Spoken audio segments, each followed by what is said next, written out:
कभी आपने सोचा है कि आपके घर तक आने वाला अनाज, आपके मोबाइल में इस्तेमाल हुई धातु या आपके शहर में जलती हुई बिजली, ये सब कहाँ से आती है? रेलवे सिर्फ यात्रियों को एक जगह से दूसरी जगह ले जाने का साधन नहीं है, बल्कि ये हर देश की अर्थव्यवस्था की रीढ़ की हड्डी है। दुनिया की किसी भी बड़ी और मजबूत इंडस्ट्रीज को अगर कोई ताकत देती है तो वह है कार्गो रेलवे। ये वह ट्रेनें हैं जो यात्रियों को नहीं बल्कि लाखों टन माल जैसे कोयला, तेल, खनिज और मशीनें ढोती है।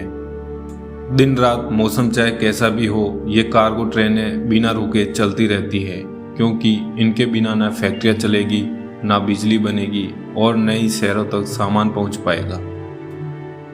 कभी आपने सोचा है कि आपके घर तक आने वाला अनाज, आपके मोबाइल में इस्तेमाल हुई धातु या आपके शहर में जलती हुई बिजली, ये सब कहाँ से आती है? इन सब की डोर कहीं ना कहीं जुड़ी होती है कार्गो रेलवे से। दोस्तों, आज एक ऐसे ही रेलवे के बारे में बात करेंगे जो चलती है सहारा रेगिस्तान में। सहारा दुनिया का सबसे बड़ा रेगिस्तान, जहाँ चारों तरफ रेत ही रेत, तपता हुआ सूरज और बंजर धरती है। इसी वीराने के बीच से गुजरती है दुनिया की सबसे कठिन और अनोखी रेलवे, सहारा कार्गो रेलवे।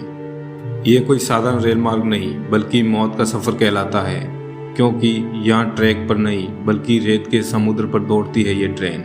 सैकड़ों किलोमीटर लंबा रास्ता जिसमें ना कोई पेड़ है, ना पानी और ना ही छांव, बस अंतहीन तपता हुआ रेगिस्तान। जहाँ दिन का तापमान 50 डिग्री सेल्सियस तक पहुँच जाता है, वहीं रात में हड्डियाँ कंपा देने वाली ठंड पड़ती है। ये ट्रेनें सिर्फ माल ढोती है, लेकिन इसमें सफ़र करने वाले मजदूर और चालक हर पल मौत से जूझते हैं। कभी रेत का तूफान इन डब्बों को निगलने के लिए तैयार खड़ा रहता है, तो कभी जलती हुई धूप इंसान की सांसें रोक देती है। सहारा रेलवे के इतिहास की बात करें तो सहारा रेलवे का निर्माण 20वीं सदी में हुआ था। इसका मुख्य उद्देश्य था मैरीटोनिया की विशाल लौह अयस्क खदानों को समुद्री बंदरगाहों से जोड़ना। कहा जाता है कि इस रेलवे लाइन का निर्माण उस समय इंसानी धैर्य और इंजीनियरिंग का सबसे बड़ा उदाहरण था, क्योंकि तापमान अक्सर 50 डिग्री तक पहुंच जाता था और रेत के तूफान अक्सर काम में अवरोध पैदा करते थे। ऐसी प्रतिकूल परिस्थितियों में इस तरह के काम को अंजाम देना उस समय की इंजीनियरिंग का सबसे बड़ा उदाहरण था। इस रेलवे की विशेषता की बात करें तो इस पर चलने वाली ट्रेनें दुनिया के सबसे लंबी ट्रेनों में गिनी जाती हैं। अक्सर इनकी लंबाई 2 से 3 किलोमीटर तक होती है और इसमें 200 से भी ज़्यादा डिब्बे होते हैं। हर डिब्बा लौह अयस्क से भरा हुआ होता है, जो दुनिया भर में स्टील बनाने के काम आता है। यह ट्रेन रोजाना सैकड़ों टन माल ढोकर रेगिस्तान को चीरते हुए समुद्र तक पहुंचती है। सहारा रेलवे का सफ़र रोमांच और कठिनाइयों से भरा हुआ होता है। डिब्बों में बैठे मजदूर, यात्री, यहाँ तक कि आम लोग भी इसमें मुफ्त में सफ़र कर लेते हैं। लेकिन सोचिए, खुले डब्बों में रेत उड़ती रहती है और तेज धूप झुलसा देती है। ठंडी हवाएं रात में हड्डियां तक कंपा देती है।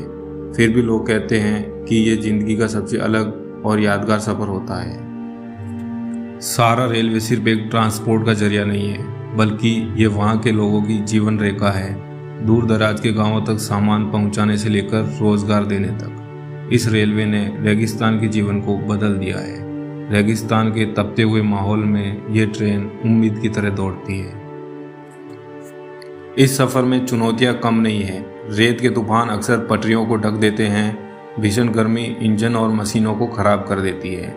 सफ़र करने वालों के लिए ये ट्रेन कभी कभी जानलेवा साबित होती है। फिर भी ये रेलवे मजबूती से रेगिस्तान के दिल से गुजरती है।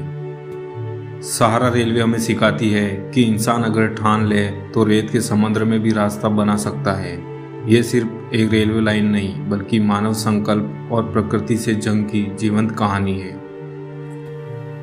तो दोस्तों, ये था सहारा रेलवे का रोमांचक सफ़र। अगर आपको वीडियो पसंद आया है तो वीडियो को लाइक करें और ऐसे ही रोमांचक वीडियो देखने के लिए हमारे चैनल को सब्सक्राइब जरूर करें। हम मिलेंगे हमारे नेक्स्ट वीडियो में। धन्यवाद।